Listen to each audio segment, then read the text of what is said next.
Before we get back to the episode, if you're listening on Spotify, please take a moment to tap 5 stars. It's one of the easiest ways to support Forensic Tales and helps the show reach new listeners. Thank you so much for being here. To get this episode of Forensic Tales ad-free, check us out at patreon.com/Forensic Tales.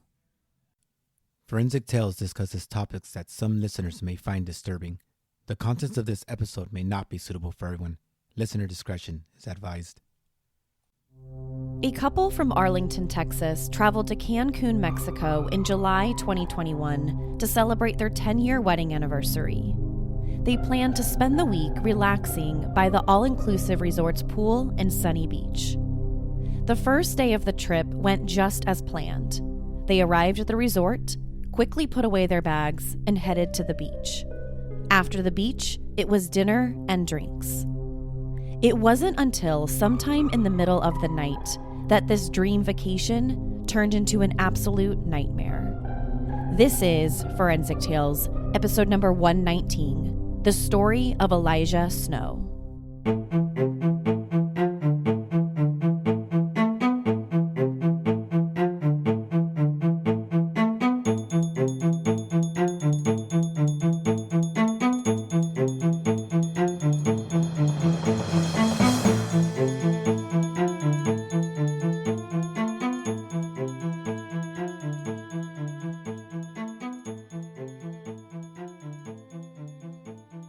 Welcome to Forensic Tales. I'm your host, Courtney Fretwell Areola. Forensic Tales is a weekly true crime podcast covering real, spine-tingling stories with a forensic science twist. Some cases have been solved with forensic science, while others have turned cold. Every remarkable story sends us a chilling reminder that not all stories have happy endings. Sharing true crime stories isn't just about the story themselves. It's about getting justice for the victims and their families. As a one-woman show, your support helps me find new exciting cases, conduct in-depth, fact-based research, produce and edit this weekly show. For supporting the show, you'll get early ad-free access to weekly episodes, exclusive merchandise not available anywhere else, bonus content, shout-outs in episodes, and priority on case suggestions. To learn more about supporting Forensic Tales, consider visiting our Patreon page at patreon.com/Forensic Tales, or by simply clicking the support link in the show notes. You can also support the show by leaving a positive rating with a review. Now, let's jump right into this week's case. On Sunday, July 18th, 2021, 35-year-old Elijah Snow and his wife Jamie woke up at 3 a.m. to board an early morning flight from Arlington, Texas to Cancún, Mexico. The trip was to celebrate their 10th wedding anniversary.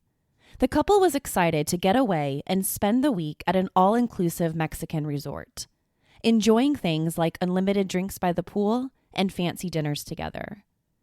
The trip from Arlington down to Cancún took a little over 2.5 hours. Once they arrived in Cancún, they made the 30-minute drive from the airport to their resort. They booked a room at the Royalton Chic Resort and Spa. The Royalton Chic is a 5-star all-inclusive resort in the heart of Cancún's hotel zone. Its website boasts about its exceptional service, stylish architecture, incredible food, and premium cocktails. Most people spend their afternoon down by the pool and then head back to the resort for dinner and drinks. After Elijah and Jamie checked in at the front desk, they received their room keys. Once they got to their room, they immediately dropped their suitcases and headed downstairs to begin their vacation. They spent most of the first day at one of the resort's pools, then headed back to the room to get ready for dinner. After they got ready, they had dinner at an on-site Asian restaurant. After dinner, they decided to stop by one of the resort's bars on the first floor for a few drinks. It was the first night of their vacation, so they were thrilled to celebrate. While they were having drinks, they got into a bit of an argument. It wasn't a fight or anything like that. It was a silly argument that I'm sure most married couples get into every once in a while. Plus, they had spent most of the day drinking, which we all know can sometimes lead to petty arguments. Before the argument escalated, Jamie told Elijah that she wanted to go back to the room. She was tired from traveling and it had been a really long day. But instead of going with her, Elijah told her that he wanted to stay at the bar and have one more drink. Jamie was a little concerned about him staying at the bar. They both spent the day drinking and she knew he had a lot to drink, including margaritas by the pool, a bottle of sake at dinner, plus a dirty martini at the bar. Sometime between 9:30 and 10 p.m., Jamie headed back to the room alone, while Elijah stayed at the bar. She knew her husband wouldn't be long because all the bars at the resort closed at 11 p.m. under COVID restrictions. So she thought he'd have one more drink, then the bar would close, and then he would come back to the room. Once Jamie got inside the room, she quickly fell asleep, fully expecting Elijah to come home within the next hour. Jamie woke up several hours later around 4 o'clock in the morning. She rolled over in bed to kiss Elijah, but he wasn't in bed. So she got up and looked around the rest of the room, but nothing. She decided to leave the room and began walking around the resort. Maybe he stayed out all night somewhere. However, she thought this would be odd because all the restaurants and bars closed early. After searching the entire resort and still no sign of Elijah, she started to get worried. This was entirely out of character for him. And if he wasn't in the room and everything was closed from the night before, then where could he have gone? Jamie decided to post a message on a private Facebook page she joined for hotel guests. Now, I have joined a few of these groups when my husband and I travel. They're essentially private Facebook groups that allow people to talk about the resort. You can get on there to share and look at photos of the resort. You can find transportation to and from the airport there. And you can even read people's reviews after staying there. So Jamie posted a message in this Facebook group asking if anyone had seen her husband. After waiting a short bit and getting no response, she contacted the resort's security. She told security that she last saw her husband at one of the first floor bars around 9:30 to 10 p.m. the night before, but he never returned to their room. A few security members conducted a search of the resort like Jamie, but they didn't find any sign of Elijah either. The resort was relatively quiet because it was in the early morning while most of its guests were still asleep. If Elijah was anywhere at the resort, they would have found him by now. At 8:30 a.m., Jamie contacted the Cancún police. She told them the same story she told the hotel's security team. The officers told her to come to the police station 2 hours later at 11:30 a.m. So at 11:30 a.m. on the dot, Jamie arrived at the police station. She was ready to file a missing persons report. But officers said that there would be no need. They already found Elijah dead. Elijah was born on August 30th, 1985 in Fort Worth, Texas. He grew up in Arlington and loved to play soccer. He wanted to follow in his father's footsteps and become a firefighter. In 2006, he met his future wife, Jamie, and 5 years later, in June of 2011, they got married. After graduating from Tarleton State University in 2010 with a nursing degree, he got his dream job. The Arlington Fire Department hired him on as a firefighter. In 2015, Elijah and Jamie welcomed their first child together, a daughter who they named Aubrey. 1 year later, another daughter came, Hannah. The births of their 2 children completed their family of 4. July 2021 was the couple's 10th wedding anniversary. It was supposed to be a fun vacation for only the 2 of them. But sometimes life has different plans. Mexican police officers told Jamie that they found her husband around 7 o'clock that morning. His body was found stuffed inside a small window at the hotel next door. It was the Sunset Royal. The officers said his arms and torso hung out of the small opening and his feet dangled inside.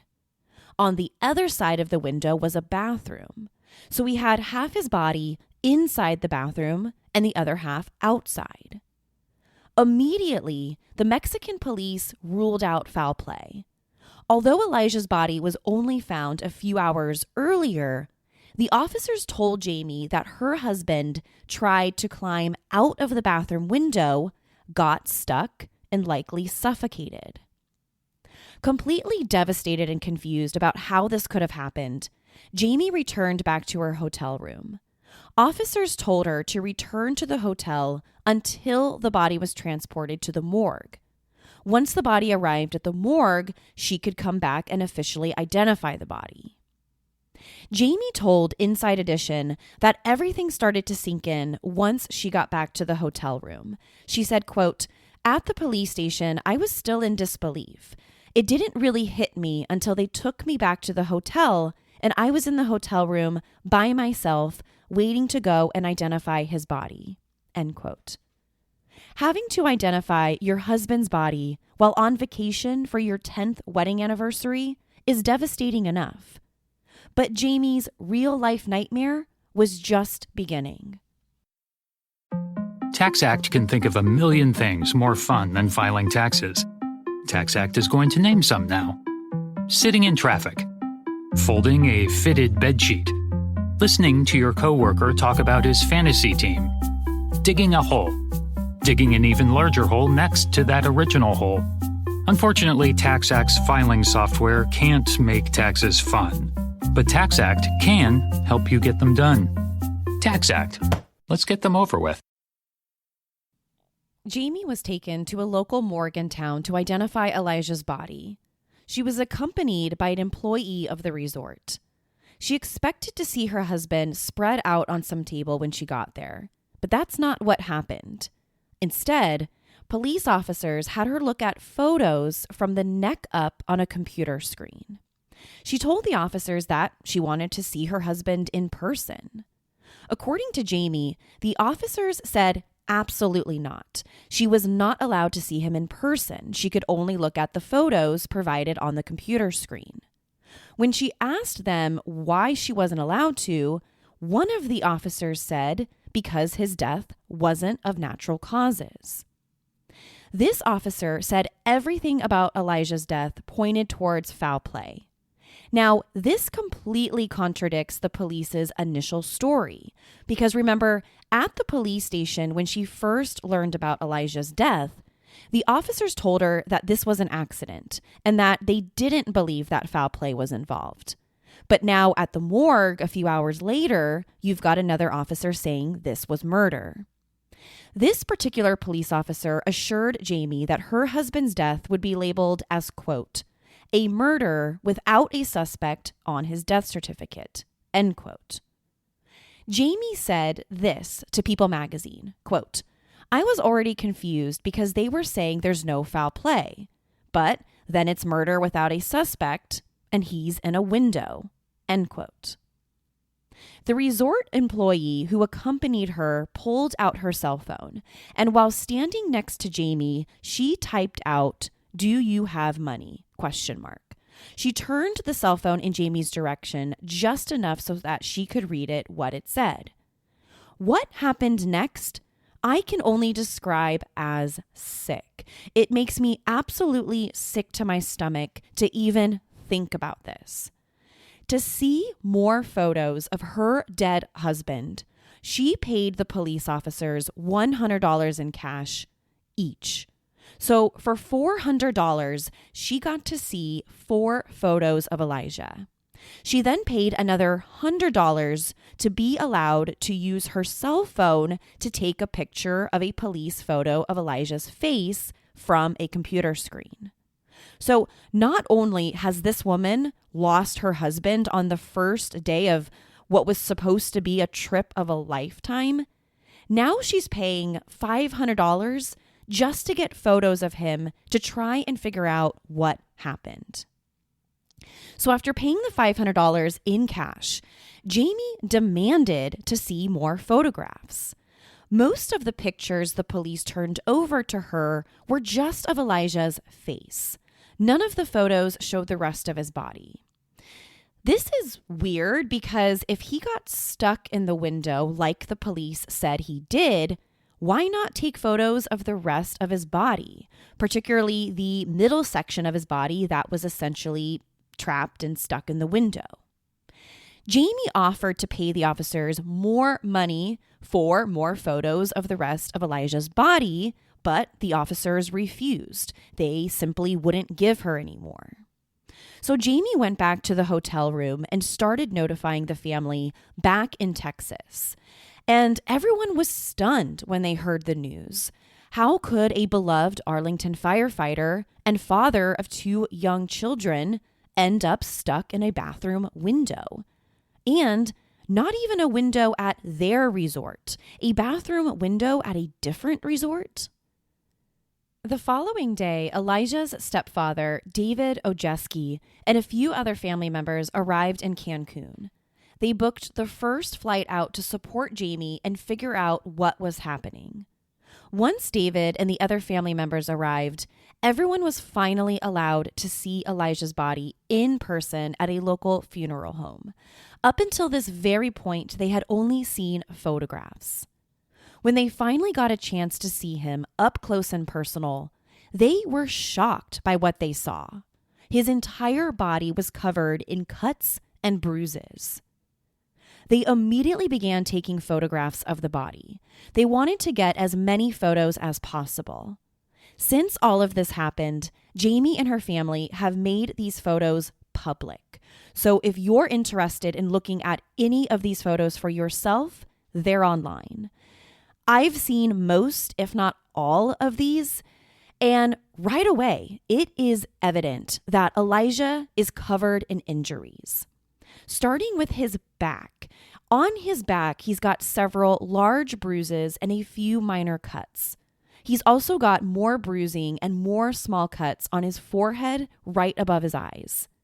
He has a large bruise on what looks to be the upper part of his thigh and on his left leg, and another large dark bruise on his right leg. Many of these bruises are pretty big. It's hard to say exactly how big they are by only looking at the photos, but they're at least in my perspective, they're at least 1 to 2 inches. So they're a decent size. And he's got a lot of them across the front and the back part of his body, as well as on his arms and legs. You might wonder, okay, but is it possible he had these bruises on his body before he died? According to Jamie, no. Her husband didn't have any visible bruises on his body, or at least not as many as he does in these photographs. Otherwise, she said she would have remembered. But you don't necessarily have to take her word for it. The family shared a photo of Elijah on the beach when they arrived in Cancun that day. This photo was taken probably 12 hours before he ended up in the window. This photo shows Elijah standing in the ocean up to about his ankles, which, again, this photo is also available online. And in the photo, he's in a bathing suit, so you can see most of his body. And when you look at this photo, there isn't a single bruise on him. The only marks that he has on his body are his tattoos. That's it. So the only way that these bruises got all over his body was sometime after that photo was taken. And again, this first photo of Elijah was taken only 12 hours before he would have died. When I look at these victim photos, my first thought is that this guy was in a fight. He was beaten to a pulp, because how else do you get so much bruising if you weren't in a fight?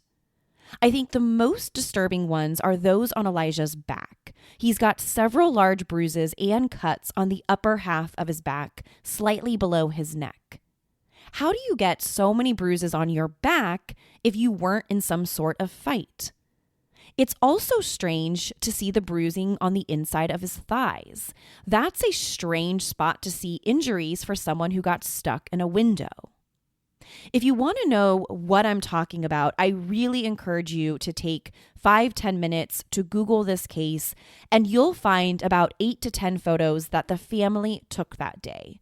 Most of the photos I looked at are available on dailymail.com, and then you decide if you think these bruises are normal or not.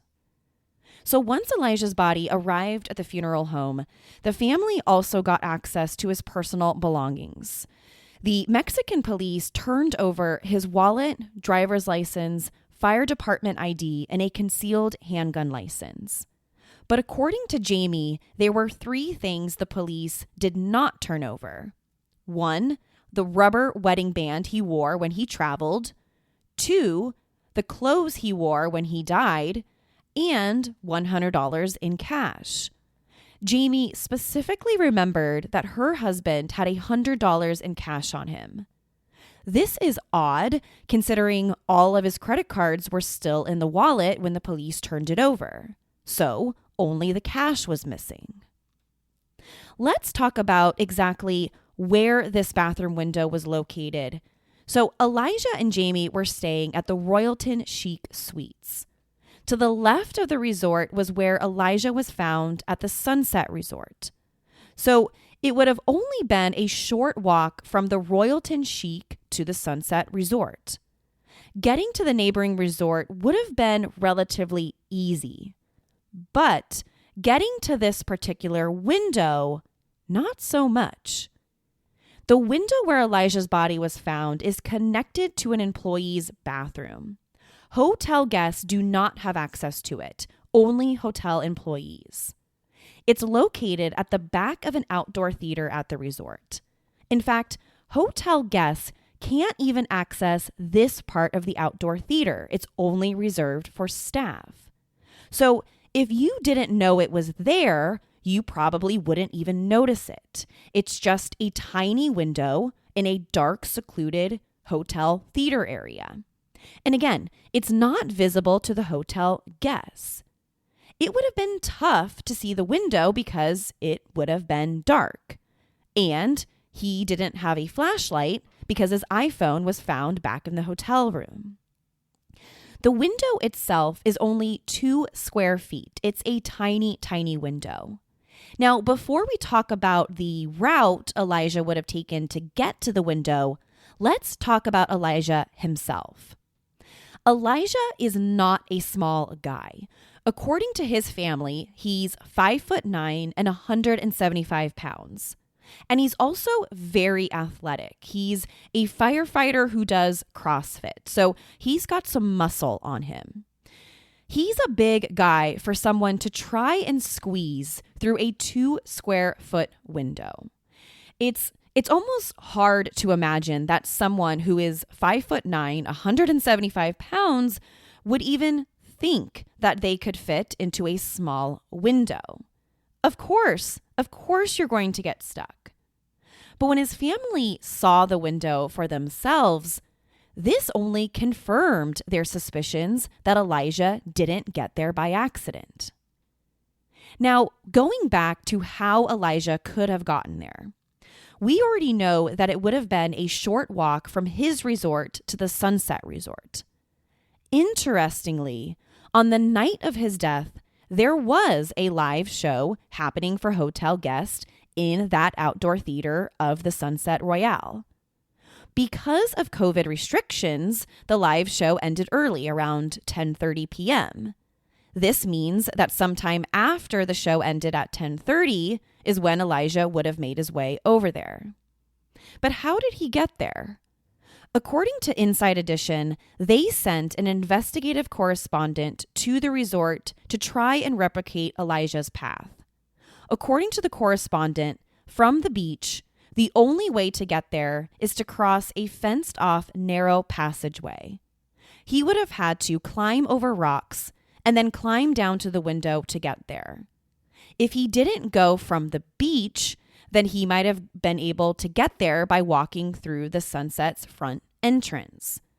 But It seems strange that he would have just walked through the front entrance without being a guest of that particular hotel.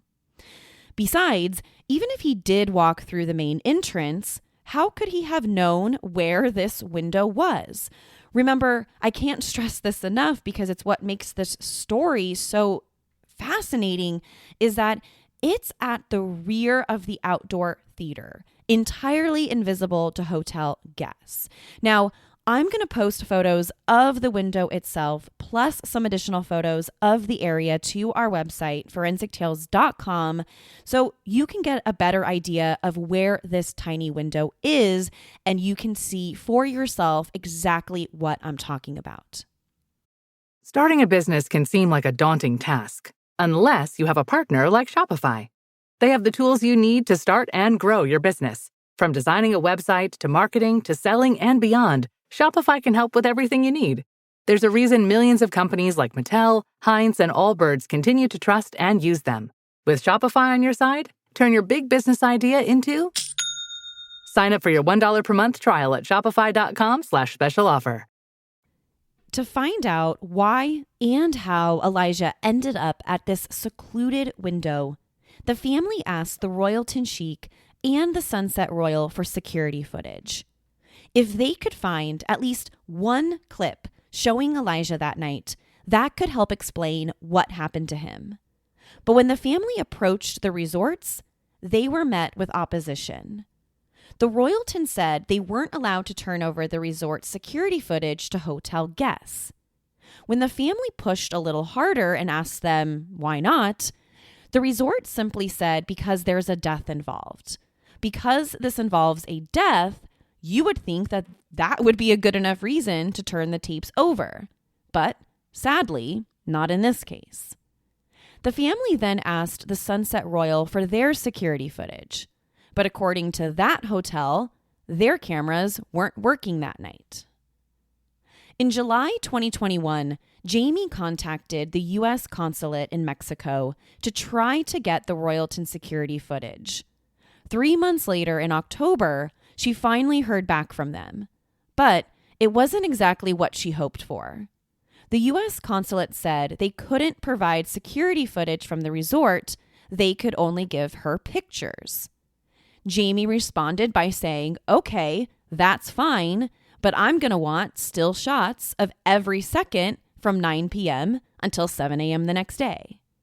To this day, Jamie hasn't received a response.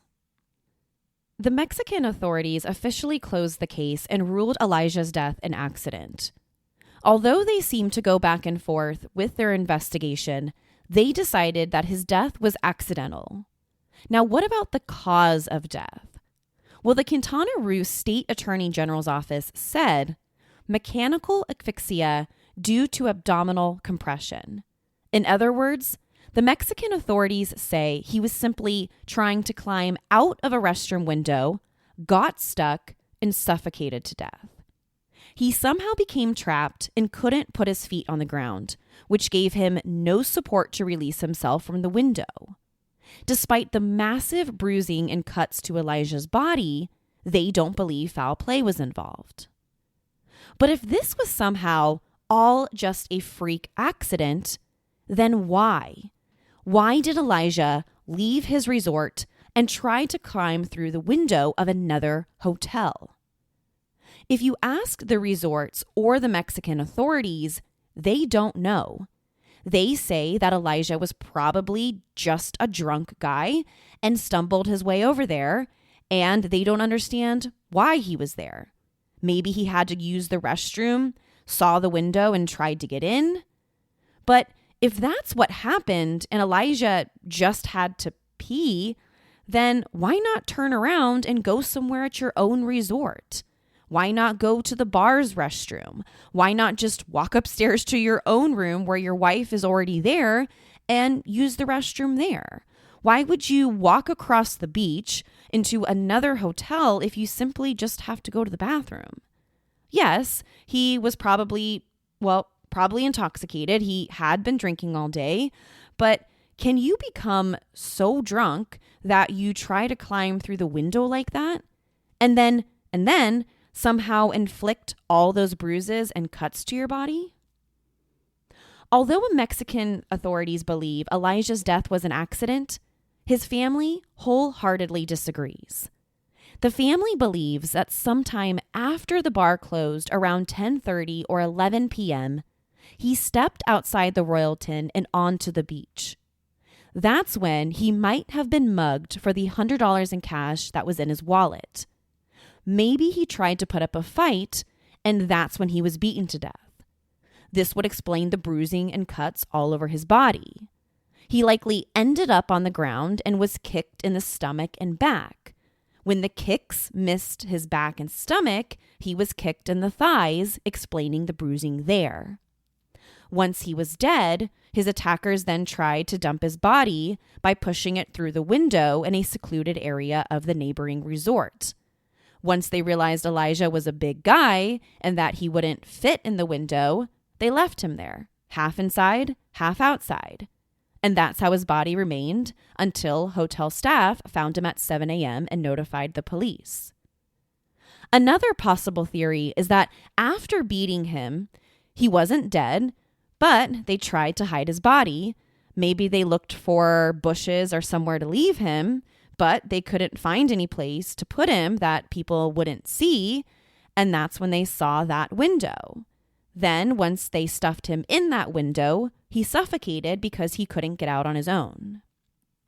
The family also strongly believes that there's been a massive cover-up by the Mexican authorities. In an interview for Dr. Phil's television show, Jamie told Dr. Phil that she's 100% believes there was and is a cover-up. Now, a cover-up would explain a lot of things. Number one, why the police changed their stories. Initially, they said it was an accident. Then another police officer said it was a homicide without a suspect. Number two, why the police wouldn't let Jamie see the body or take photographs until it was released to the funeral home. They didn't want her to see the bruises and cuts, because if she did, she would have known right away that this wasn't an accident. Number three, why the police won't investigate this as a homicide. Right from the get-go, they said that this was an accident, even when the forensic evidence didn't support an accident. And finally, number four, why the police told her there was no video showing how Elijah ended up in the window, despite the number of surveillance cameras at both properties. Early on in their pursuit for more answers, the family retained a private attorney. But unfortunately, because this happened in Mexico, there isn't much the U.S. can do. So they turned to a private attorney instead. In the beginning, the attorney helped the family get some more crime scene photos and other documents from the police. But other than that, not much progress has been made in the case. When the family tried to speak with an FBI agent working in Mexico, he said there wasn't much they could do either. The FBI can only get involved if Mexican authorities invite them in, which doesn't seem likely since the local Mexican police believe that Elijah's death was an accident and their investigation is officially closed. But that hasn't stopped Jamie and the rest of their family from trying to find out what actually happened to Elijah. Jamie is now a widow and a single mother to 2 young daughters in the wake of the tragedy. Although she told People magazine that she has a great support system at home, it doesn't bring Elijah back. Jamie decided to have her husband's body cremated. But before they did that, the family briefly talked about having the body transported back to Texas for an independent autopsy. In retrospect, this is probably something they should have done, because an independent autopsy would have looked at how Elijah got those bruises and cuts. A forensic pathologist could have looked at those bruises and determined whether or not they could have gotten there by getting stuck in the window. Because if the injuries didn't come from the window, they must be explained by something else. That's exactly what a second independent autopsy could have shown. But I completely understand the family's decision not to do this. They were told that if they transported his body for an independent autopsy in Texas, that would have delayed the body's release for another few weeks. And by that point, all the family wanted to do was get out of Mexico and get home. So unfortunately, Elijah's body was cremated before a forensic pathologist in the United States could have looked at the body and could have considered another possible cause of death. Elijah's family started a GoFundMe page a few weeks after his death. Money is being raised to help support Jamie and her 2 young daughters. The money is also being used to continue the investigation. There's also a change.org petition titled Justice for Elijah Snow. The petition reads, quote, "The family is asking that President Joe Biden request that the Mexican government allow the FBI to review and assist with the investigation into the death of Texas firefighter Elijah Snow on July 19th, 2021 in Cancún, Mexico. It says that many U.S. citizens are killed and reported missing every year in Mexico that are not fully investigated.